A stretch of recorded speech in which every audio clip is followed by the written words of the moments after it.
Hello mga kapatid, gusto ko i-share sa inyo yung naging devotion ko to kagabi. Perfect na perfect to sa mga taong nararamdaman yung mag-isa lang kayo sa buhay, feeling nyo wala kayong kakampi. At alam nyo ba, bago ko sinimulan tong devotion na to kagabi, ang pumapasok sa prayer ko is gusto ko siyang mas makilala pa kung ano pa ba siya sa buhay ko. Parang sinasabi ko na, Lord, i-reveal mo po sa akin kung sino ka pa. Kasi syempre aware naman tayo na God is provider, Lord is Lord, He's a King of Kings. But then nabasa ko tong verse na to, ang grabe, super heartwarming. Sarap niya sa puso.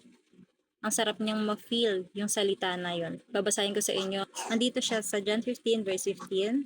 Hindi ko na kayo itinuturing ng mga alipin sapagkat hindi alam ng alipin ang ginagawa ng kanyang Panginoon. Sa halip, itinuturing ko kayo mga kaibigan sapagkat sinabi ko sa inyo ang lahat ng naririnig ko sa aking Ama. Grabe, binigyan na tayo ng authority na maging anak ni Lord nung tinanggap natin si Jesus Christ.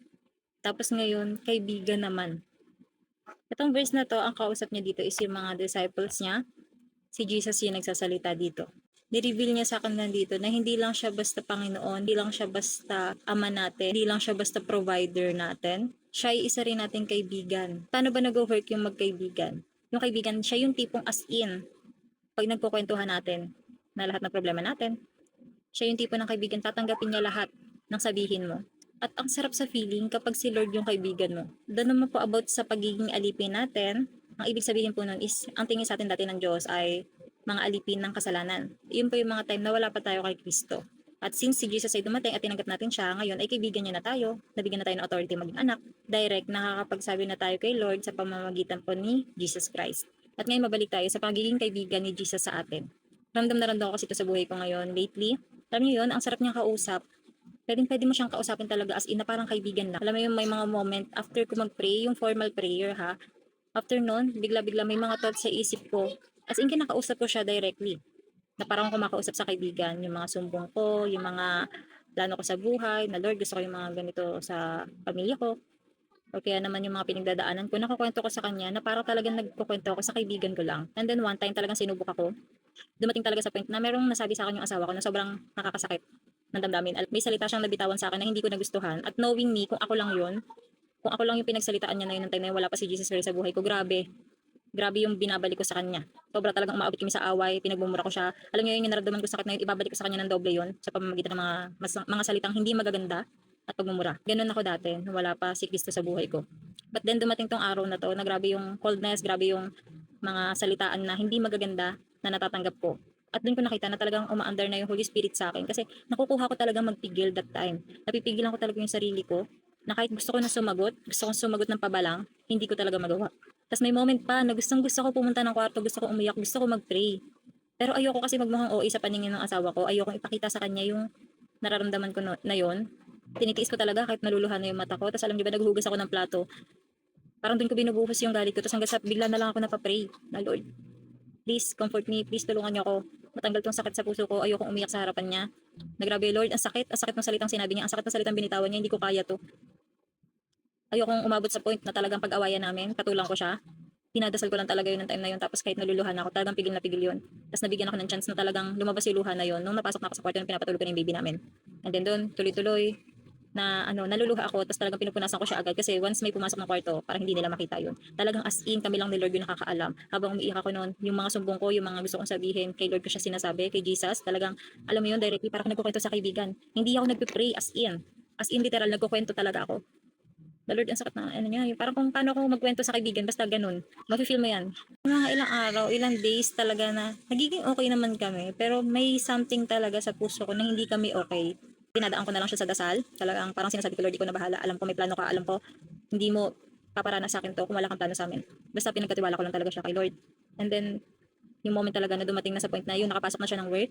Then hanggang sa pagpasok niya ng work, talagang grabe, may mga chat pa rin siya sa akin na hindi ako natutuwa. Hindi ko nagugustuhan yung mga sinasabi niya. Nasasaktan ako, habang binabasa ko siya, naiiyak ako.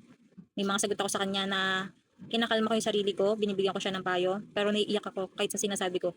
Tapos yun, umabot na lang sa point, binitawan ko talaga yung phone, pinag-pray ko yung nangyari sa amin. Tapos sa kanya, sinasabi ko rin sa kanya na wala, Diyos lang yung meron ako. Nahihirapan din ako sa sitwasyon namin, ganun. As in, talagang pinigilan kong mag-rant na masasakit na salita. At ako, alam ko siya, kilala niya ako dati kapag may mga ganung moment talaga nagmumura ako. Talagang galit na galit ako, paparamdam ko sa kanya yung galit ko. Hindi ko siya re-replyan. Basta, ganun. Sobrang ma-pride ako dati. Then, ayun, natutunan ko laging ilapit kay Lord lahat. And, grabe, mas effective pala kung dadaanin mo sa pagiging kalmado lahat at pagkakatiwala mo kay Lord lahat ng hinaing mo sa buhay. Masarap sa feeling, ang gaan-gaan. Talagang doon na feel ko talaga yung pagiging magkaibigan namin ni Lord kasi talagang nagsumbungan ko siya. Tiniis ko talaga siya hindi mo na ikwento sa iba. Kami lang muna dalawa yung nakakaalam. Basta may mga realization ako noon na talagang hindi yung asawa ko yung nakikita ko kasi kilala ko siya. Hindi siya yung nakikita ko na yun kung paano niya ako tratuhin. Hindi siya yun. And then boom, bigla siyang bumalik. Siguro si Lord, parang sabi niya, pinaranas niya lang sa akin yung mga pride na pinaparanas ko dati sa asawa ko. Kaya siguro ganun. No, ano, 'di ba masakit? May pagkakulit kasi akong tao talaga pagdating sa relationship. Pero ayun nga, nagulat na lang ako, bigla siya nag-chat, nagpasensya siya, nag-sorry siya, hindi daw siya yun. Parang hindi niya daw alam kung bakit niya ako ginaganon. Parang may nafe-feel siya na hindi naman siya dati ganon. Alam niya, kilala niya rin kasi yung sarili niya. Ewan ko kung ako napansin niya na may pagbabago sa akin. Kung napansin ba niya na hindi ko siya pinapatulan. Pero siya, nakita niya sa sarili niya na hindi siya yun. Hindi siya yung tipo ng asawa na gaganunin niya ako. Then back, ayan, bumalik talaga siya sa dati. And then, hanggang napapray ako na grabe, sobra yung pagtitingin ko kay Lord. Sobra yung pagtitingin ko sa kanya na sabi ko na Lord sabi ko na may sumusubok lang talaga sa akin. Pabalik ako kay Lord. Ayan, puro pa thank you, salamat kasi pinatatag mo ako. Alam mo yun, yung mga pagsubok na inaalaw niya mangyari sa atin. Totoo pala talaga na ito rin yung nagpapatatag sa atin, lalo na sa relasyon natin sa Diyos. At grabe yung relationship na meron tayo kay Lord. Naging ama na natin siya, Panginoon, provider pa natin siya, at ngayon kaibigan pa natin siya. Subukan nyo siyang kausapin na para nyo lang siyang kaibigan. Sobra talaga yung gaan na mararamdaman mo every time na may problema ka. Sarap ikwento sa kanya na una. Ang sarap gumising sa umaga na siya yung uunahin mo bago ka humawak ng phone. Andiyan pa rin yung mga trials, andiyan pa rin yung mga falls na mafufall tayo sa mga temptations. Pero iba talaga yung aura kapag kasi Lord yung kasama mo everyday. Talaga hindi lang natin siya basta savior. Once na save ka na, may authority ka ng kaibiganin siya at hilingin yung mga kailangan mo sa kanya. Step by step, makikita nyo kung paano mag-work si Lord sa buhay nyo. Wala talagang imposible pag kay Lord. Isang paalala po na si Lord po ay isa rin nating kaibigan na madaling lapitan, na madaling tawagin sa mga panahon na tayo ay may problema. Kaya naman, start mo na rin yung day mo with your Bible. Lagi mo unahin si Lord. Ayun lang, and God bless.